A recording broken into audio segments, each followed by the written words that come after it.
યાદ કરવાની તક સંપૂર્ણ પ્રાપ્ત થઈ, પણ સાથે સાથે હનુમાનજીનું દિવ્ય સાનિધ્ય અને ચૈતન્ય મૂર્તિ. હો, હું તો પહેલી વાર આવ્યો છું, પણ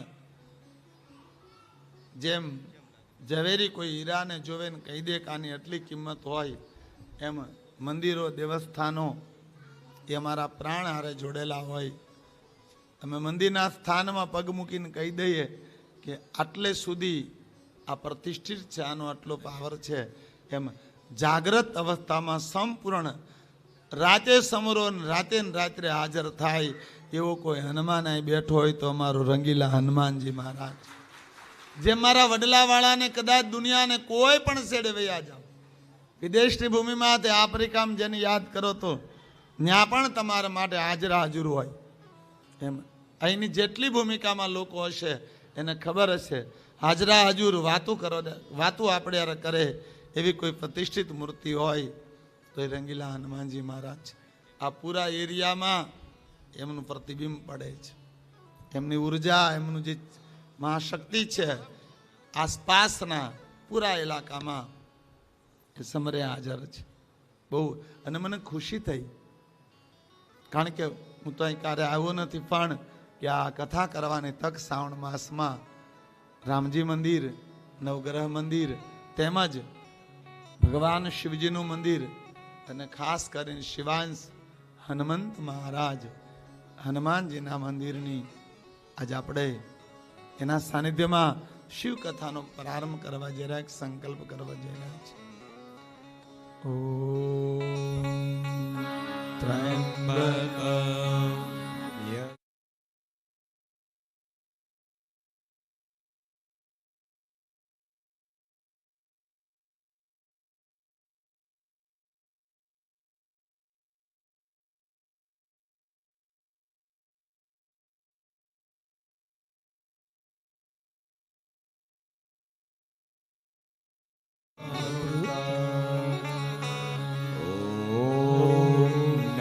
શિવાય. ઓમ નમઃ શિવાય. તો બાપ કથા તરફ યાત્રા કરીએ. ફરી એકવાર કહું, આજનો દિવસ એ સંકલ્પનો દિવસ, એમાંય સોમવારના દિવસે સંકલ્પ કરવાની અવસર બહુ ભાગશાળી લોકોને મળે. જે મહાદેવનો ગ્રંથ આપણે ગાવા જઈ રહ્યા, શિવ મહાપુરાણ, બધા દેવતાઓની હાજરીમાં એક સંકલ્પ કે 9 દિવસ અમે મહાદેવનું અનુષ્ઠાન કરીશું. શિવ મહાપુરાણ જ્ઞાન યજ્ઞ અનુષ્ઠાન. બહુ જ ભાગ્યશાળી માણસ હશે કે પૂરેપૂરા 9 દિનનું અનુષ્ઠાન કરી શકતા હશે. શું કામ? કે જીવનના ઘણા બધા પ્રશ્નોનું સમાધાન કરનાર કોઈ મહાસત્તા હોય તો એ ભગવાન શંકર છે. સ્વયં મહાદેવ કહે, પાર્વતી, જ્યારે મનુષ્યના બહુ જ ભાગ્યનો ઉદય થાય છે, ત્યારે મનુષ્ય શિવ નામ લઈ શકે છે. બહુ જન્મ સુધી શિવ નામનું સ્મરણ કરે ત્યારે શિવ મંદિરે જવાને એને અવસર પ્રાપ્ત થાય છે. અને બહુ જન્મ સુધી શિવાલય તમે યાત્રા કરી હોય, દર્શન કર્યા હોય, ત્યારે આવી કથા સાંભળવાની ભગવાન શિવ એની માથે કૃપા કરે. જી હા, બહુ ભાગ્યશાળી માણસ હોય જે મહાદેવના કથા મંડપ સુધી આવી શકે છે. 6:05 થઈ છે, આપણે 40 કથાને વિરામ આપી દઈશું, એની 35 મિનિટ. પણ જવાબદારીથી કહું છું, આ 35 કથા નહીં છોડતા. એટલા માટે કે આ ગ્રંથ શું કામ ગાવામાં આવે, આ ગ્રંથ દ્વારા મારા તમારા જીવનમાં શું પ્રાપ્ત થાય છે, આ ગ્રંથ વાસ્તવમાં શું માયને રાખે છે, આ ગ્રંથ દ્વારા મનુષ્યને શેની પ્રાપ્તિ થાય છે. જી હા,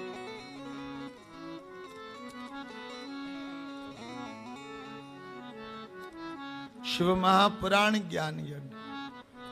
હે પાર્વતી, બહુ જન્મના પુણ્ય ભેગા થાય ત્યારે મનુષ્ય માથે શિવ કૃપા પ્રાપ્ત થાય છે. પાર્વતી પ્રશ્ન કર્યો, પ્રભુ આ કથાનો અધિકારી કોણ? ત્યારે મહાદેવે જવાબ આપ્યો છે, પાર્વતી, કોઈના પુણ્યનો ઉદય થાય, કોઈ માણાનું ભાગ્ય બલવાન બને, કોઈ જીવાત્મા મોક્ષના દ્વારમાંથી ઉભો હોય, યા તો કોઈ મનુષ્ય પરમ ગતિને પ્રાપ્ત થવાનું હોય, યા તો કોઈ ભૂમિ શ્રાપથી મુક્ત થવાની હોય, ત્યારે શિવ મહાપુરાણની યાત્રા મૃત લોકમાં ગતિ કરે છે. જી હા, જે મહાદેવનો ગ્રંથ આપણે આજ સંકલ્પ કરી રહ્યા છે, ભગવાનના શિવપુરાણની નગરી યાત્રા. પણ શિવ મહાપુરાણ એ કોઈ ઇતિહાસ નથી, શિવ મહાપુરાણ કોઈ વાર્તા નથી, શિવ મહાપુરાણ કોઈ યુગની કથા નથી. શિવપુરાણ એ તખ્ત સત્યની કથા છે. આ બ્રહ્માંડમાં જેને ન હટાવી શકાય, જેને ન મિટાવી શકાય, જેને ન વધઘટ કરી શકાય એવા પરમ મહાતત્વની આ કથા છે શિવ મહાપુરાણ. આપણે આ કથાનું મુકડું રાખ્યું છે શિવ ઉપાસના. તો ઉપાસનાનો અર્થ શું થાય? ઉપાસનામાં પ્રધાન કોઈ ચીજ આવતી હોય, ઉપાસનાના માર્ગમાં પૂર્ણ પ્રધાન, પૂરેપૂરી, એનાથી આગળ કોઈ જઈ ન શકે, એનાથી આગળ કોઈ રહી ન શકે, એના સિવાય કોઈ શરૂ જ ન થાય, જેનું નામ છે પરિચય. ઉપાસનાનો કોઈ માણસને નજીક જાવ હોય તમે ક્યારે જઈ શકો? એ માણસનો પરિચય હોય તો જ. પરિચય બેનું પ્રીતિ ના. તો ઈશ્વર તરફ તમારે જવું છે, ભગવાનની નજીક જવું છે, સ્વયં મહાદેવના દરબાર સુધી જવું છે, તો પરિચય. આજે હરેક વ્યક્તિ પરમાત્માનો પરિચય પ્રાપ્ત કરવા માંગે છે. નહીં, ઈશ્વર સુધી જવા માટે પરમાત્માના પરિચયની જરૂર નથી, તમારા ખુદના પરિચયની જરૂર છે. આખી દુનિયામાં હરેક વસ્તુ રાઈટ સાઈડ હાલે, ત્યારે એક ઈશ્વર પ્રાપ્તિની ચીજ એવી છે જે રોંગ સાઈડ હાલે. તમે જોજો રુદ્રાક્ષમાં બહુ મોટા રુદ્રાક્ષ હોય, અવડા એ આખી 50 રૂપિયાની માળા તમને મળે, અને બહુ જણા લેવા છે 1000 2000 રૂપિયા લે. બિલકુલ હરેક મોટી ચીજ હોય તો કિંમત હોય, ત્યારે નાની ચીજ તરફ વધારે. આનું કારણ જગતની હરેક ચીજ બાહ્ય જગતમાં માયને રાખે, ત્યારે શિવ મહાપુરાણ એક એવી ચીજ છે કે ભીતર માયને રાખે. ગંગોત્રીથી ગંગા નીકળે, સાગર સુધી જાય, આખી દુનિયાને સમજી શકે. પણ સાગરમાંથી ગંગા નીકળે અને ગંગોત્રી સુધી જાય.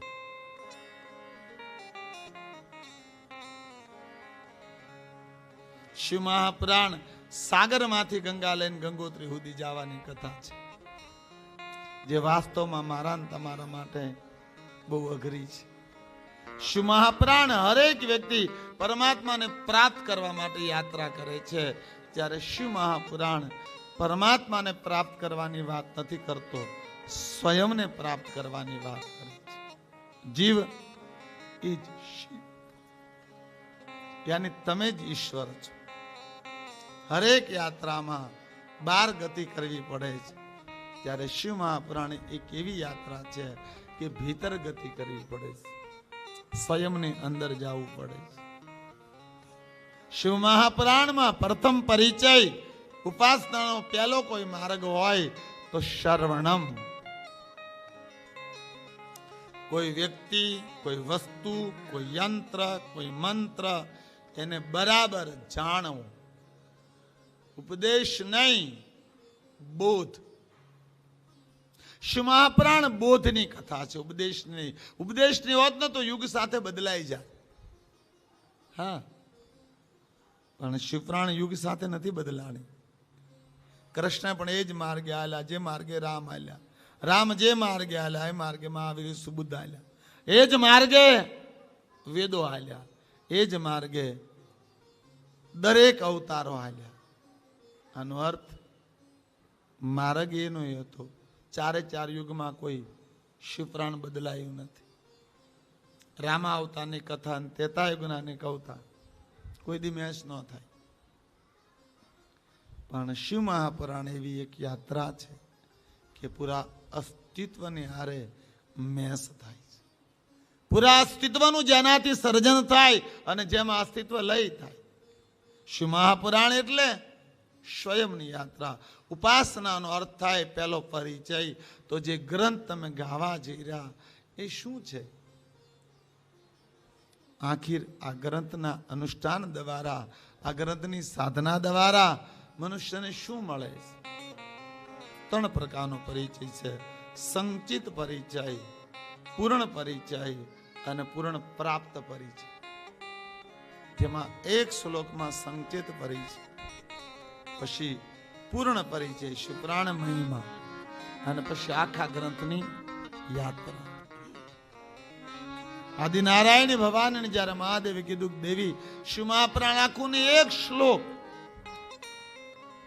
કોઈ મનુષ્યનો રોજ પાઠ કરે તો એ માનવ મારા લોકને પ્રાપ્ત થાય. એક શ્લોક, હા, નિત્ય પાઠ કરે, હા, એ મનુષ્ય મારા લોકને પ્રાપ્ત થાય. એ શ્લોક સંચિત મહિમા છે. આ ગ્રંથ શું છે? આ ગ્રંથ ક્યારે ગવાયો? આ ગ્રંથની યાત્રા કરવાથી આપણને શું મળે છે? ઈશ્વર કોણ છે? આપણે કોણ છે? મૃત્યુ પછી આપણી ગતિ ક્યાં થાય છે? કારણ કે હરેક વ્યક્તિ, દુનિયાના તમામ ગ્રંથો એક જ વાત કરે, મોક્ષ મોક્ષ, ગતિ તમારી હારી થાય. પણ ગતિ એટલે શું? શ્લોકનો અર્થ શું થાય? ઓમ શિવ પુરાણ તિલકમ.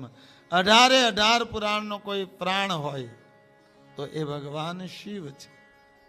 18 પુરાણમાંથી એક શિવ નામ કાઢી લો ને, એટલે બધા પુરાણ નિષ્પ્રાણ થઈ જાય.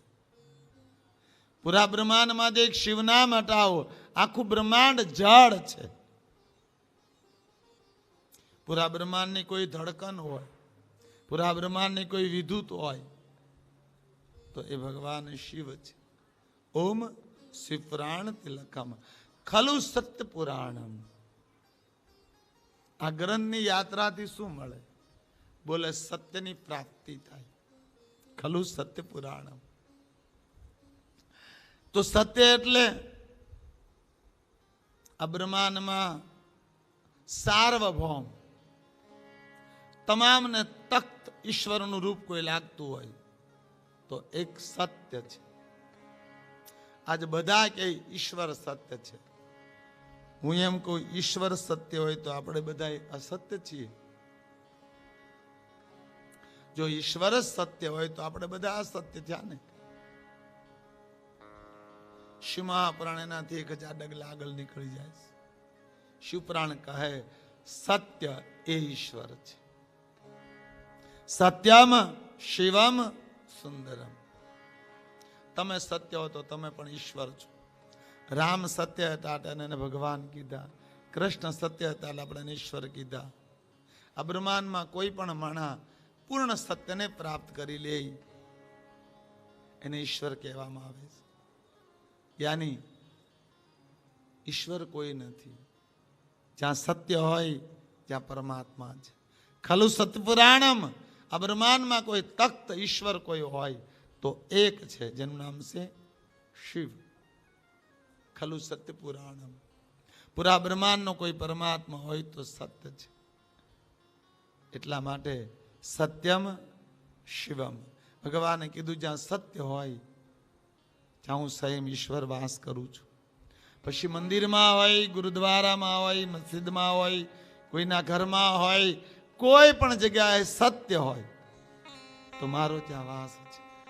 કોઈના હૃદયમાં સત્ય હોય તો દેવી એ સત્ય મારું સ્વરૂપ છે. દુનિયાના કોઈ પણ શિખર માટે એક જ ચીજ કામ કરે છે ઈશ્વર પ્રાપ્તિ માટે, જેનું નામ છે સત્ય. ખલું સત્ય પુરાણ. વેદાંત વેદ, વેદોનો કોઈ સાર હોય, વેદોની કોઈ ધડકન હોય, વેદોની કોઈ પ્રાણતા હોય તો શિવ પુરાણ છે. પુનઃ એક વાર કહું કે સંપૂર્ણ વેદોની પરિભાષામાં કોઈ હાલનારો ગ્રંથ હોય તો શિવ પુરાણ છે. વેદાંત વેદ વિલસ્ત પર, યાની અકાર મકાર ઉકાર બિંદુ ને નાદ. ઉ શબ્દ આવે છે નાભીથી, જે આપણા આ કથાના મુખડામાં છે. ઉપાસના, ઉ યાની ઉદર. વિસ્તાર આપણે કથામાં કરીશું, પણ ઓમકારની કોઈ મધ્ય ધડકન હોય, ઓમકારની કોઈ નાભી હોય તો એ વાસના છે. વિસ્તારથી કહીશ, ઔપચારિક નહીં. વેદાંત વેદ વિલસ પર અકાર મકાર ઉકાર બિંદુ નાદ ઓમકાર. 4 વેદમાંથી ઓમ લઈ લો ને, કોઈ વેદાંતી પુરુષને મળજો એટલે નિષ્પ્રાણ થઈ જાય ગ્રંથ.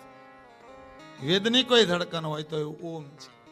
વેદમાં તો એવું લખ્યું છે કે જેમ માથા વગરનો મનુષ્ય ન હોય એમ ઓમ વગરનો મંત્ર જ ન હોય, પ્રણવ વગરનો મંત્ર જ ન હોય. પ્રણવ એ મૂળ છે અસ્તિત્વનું. વેદાંત વેદ વિલસ્પર વસ્તુ ગીતમ. હે પાર્વતી જ્યાંનો રોજ પાઠ કરે, રોજ યાવે પડે છે. સુનું યા શિવ પુરાણ તિલકમ ખલુ સત્ય પુરાણમ. વેદાંત વેદ વિલસ્પર. વિલસ્પર નો અર્થ થાય ભૌતિક સુખ, તમામ સંસારની સાધન સુખ સુવિધાઓ. વસ્તુ ગીતમ યાની વસ્તુનો અર્થ થાય હરેક કામનાઓની પૂર્તિ. વસ્તુ ગીતમ યાવે પઢે છે. આનો પાઠ કર. માણસ ભણેલ ન હોય તો યાવે પડે છે. સુનું યા. હે પાર્વતી ખાલી શ્રવણ કરે. અને શ્રાવણ મહિનામાં તો કથા શ્રવણ કરવાનું કેટલું મહાત્મય છે. સુનું યા. તર્યમાદરણ એ તત્કાલ મહાદેવ કે મને પ્રિય લાગે. તર્યમાદરણ શંભુ પ્રિય, મને પ્રિય લાગે. કોણ? જે નિત્ય મારી કથા શ્રવણ કરે છે.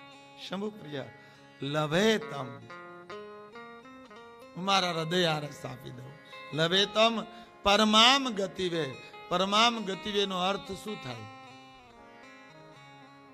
આપણને બધાને ખબર છે કે મૃત્યુ એ આખરી પડાવ છે, પણ મૃત્યુ પછી એક પડાવ બાકી રહે છે જેને આપણે ગતિ કહીએ.